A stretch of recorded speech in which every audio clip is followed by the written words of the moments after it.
welcome back to my channel. So we're currently on the 25th of November and I just wanted to make a head start on my current reads of November. So there will be me sitting in this shirt and then I will probably change clothes when I finish the video because I'm anticipating finishing another book before the end of the month. We shall see. You know, sometimes life happens and it means that I don't necessarily do as I say. But we will see. I hope you're all well. It's a whole month until Christmas now. I don't know about you guys, but this month has just flashed by and I just can't believe it. And I don't know about you guys, but as I said in my last video, I'm just so damn tired. Really feeling the just drain of winter despite all the vitamin D supplements that I'm taking. You know, if others out there do feel the same way, then you know, hopefully you've got some time off coming up just to relax and just take a breather, because I feel like 2023 has been a really hard, really challenging year. And so I just want you to know that you're not on your own, and you know, we're gonna get through this, and 2024 hopefully will be a much better year for all of us. So without further ado, I'm just gonna go through the different books that I have been reading. So first book that I finished this month was House of Sky and Breath by Sarah J Maas, or Maas. I think it's Maas. Apologies if I'm saying your name wrong, Sarah. So this is the second within the Crescent City series, following Bryce and Hunt as they go through their lives and their I'm trying to say this without spoiling because I don't want any spoilers in this for people. So Bryce and Hunt, as they kind of live their lives with the Astery kind of looming over them, and how they go about living in a society where they're trying to be normal but they are both anything but normal, being very powerful creatures within their world. I just really love Sarah J Maas's books. I just find them really nice comfort reads, and they're just really nice and easy to read. They have all the classic tropes in them and they're not something I have to particularly think about.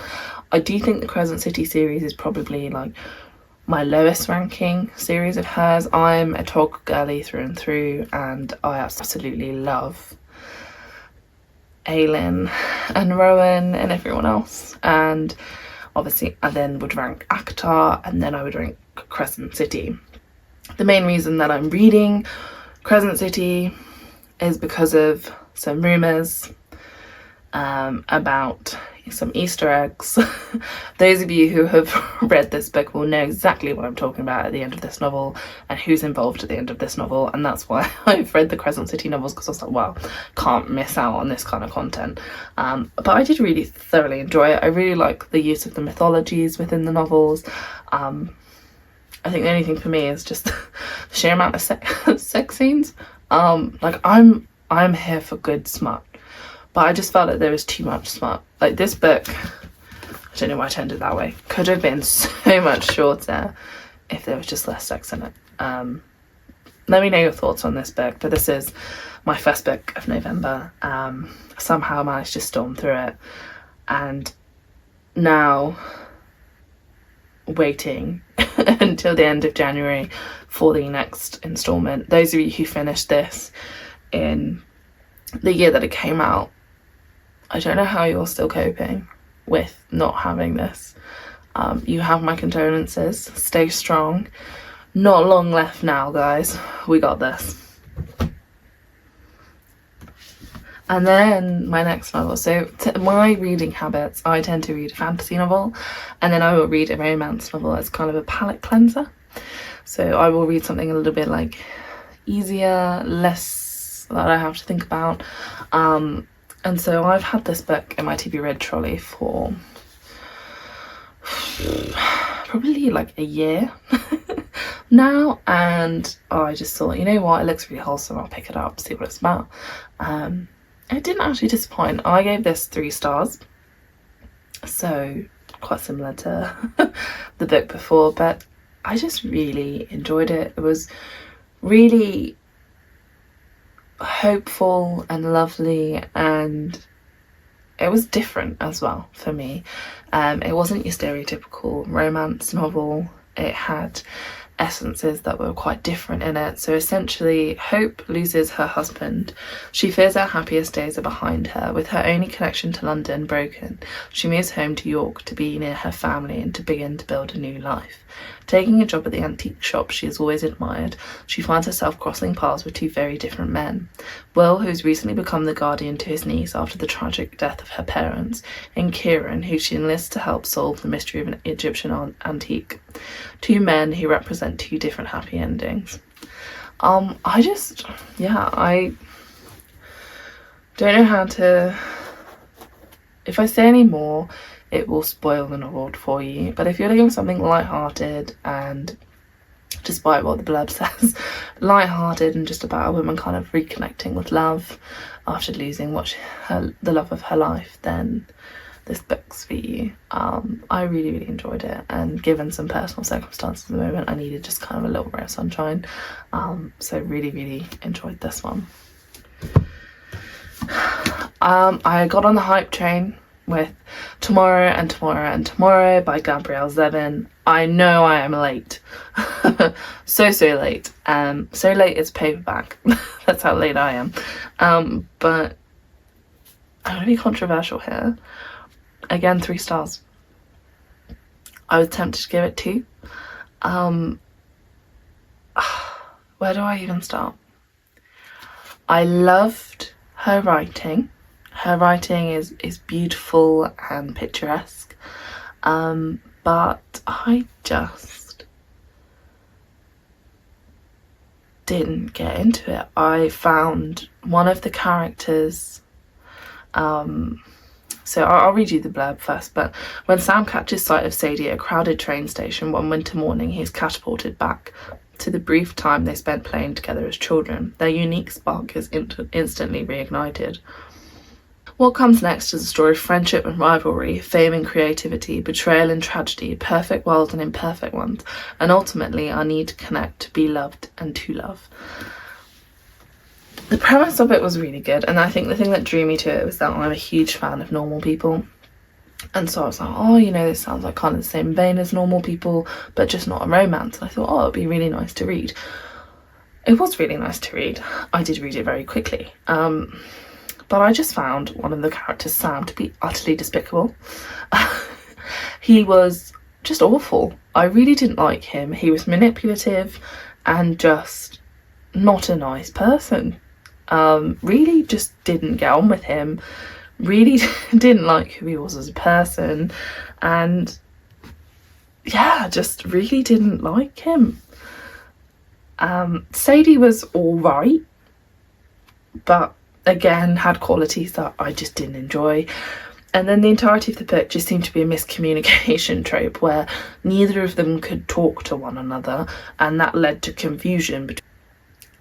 And it was just, I just felt like I was banging my head against the wall all the time and just put it down and just sigh, and then my partner would just be like, what's going on? And I'd be like, I just can't with this book. The thing is, like, I did enjoy it. Like, I stormed through it. So thank you, Angel, for the recommendation. 3 stars, you know, it's still really good. But I just think I just got so annoyed by the characters and the decisions they were making, and just their lack of being able to communicate effectively, that it just drove me around the bend. Things I did enjoy. I really loved the relation to Shakespeare, and to be honest, my favourite character is Marx. He is just a lovely, lovely character within the novel, who kind of acts as the tamer of horses, really, between Sadie and Sam. If you understand the reference, it's good. But again, he just felt like he was put in there as a plot device, and he wasn't really there at the start of things, and I do feel like you can tell that he was just a plot driver. That's the feeling that I got anyway. Would I recommend it to people? Yes, I think it's a really good read and it really does explore humanity in a really good way. I just found it, I will just preface it with, I found it very frustrating, and it did kind of irk me at times. So that's something to bear in mind. I know that Proust Project, I love Reagan so much. She's probably one of my favourite booktubers. I know she read this and she didn't really get on with it either, and she gives a far better review than I do of this novel. So if you do want to kind of get a more in-depth review of this novel, I would check her out down below, because Reagan summarises perfectly everything that I felt about this novel. So the next novel that I read was James Blunt, loosely based on a made-up story, a non-memoir. Now, it was a book that my partner and I listened to when we were driving certain places, because this month we travelled to see friends and then we were driving, and so we had time, and so my partner used his Audible credits to listen to the new James Blunt book, and honestly I've given it 5 stars.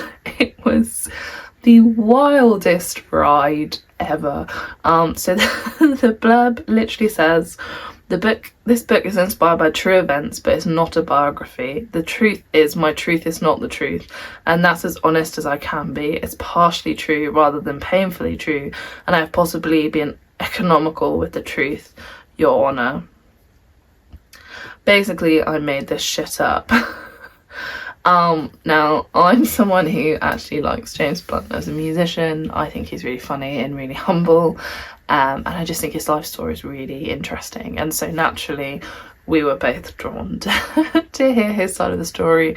And the book is just a summary of different encounters throughout his entire life. So it looks at his life in the tank regiment, it looks at his life growing up, coming into the music industry, going through the music industry, all of the drugs that he did, all the shit that he got up to, looking at marrying his wife, and just all of the things that have entailed in his life since.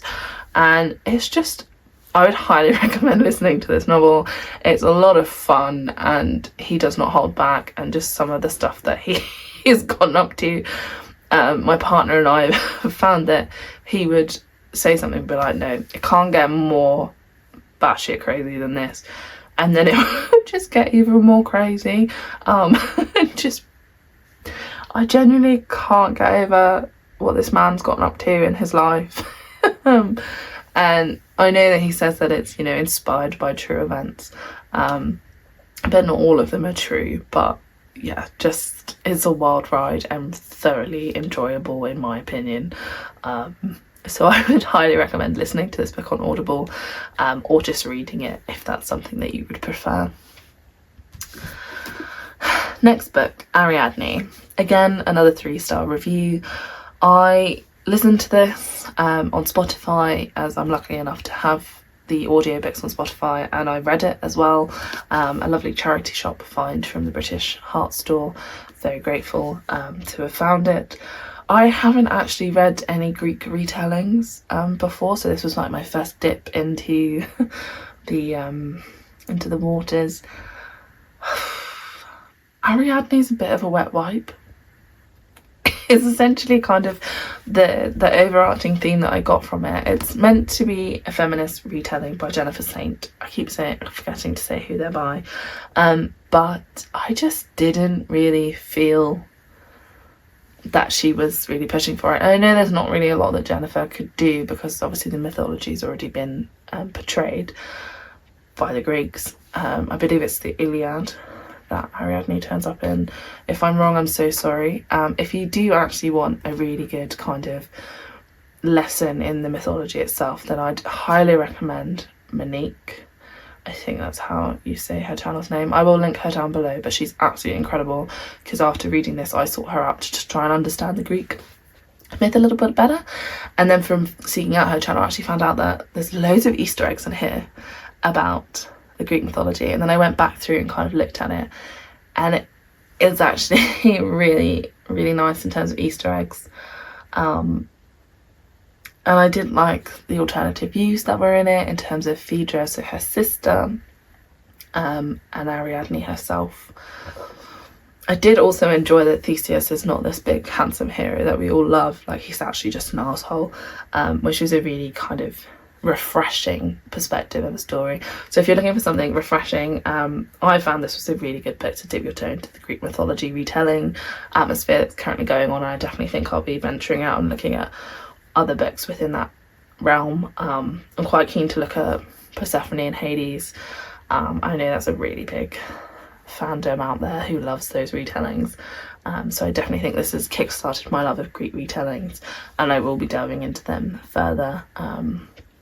Please let me know some recommendations if you have any for Greek retellings, because I'd really love to know. And then last but not least, we have Iron Flame, which again is a 3-star review.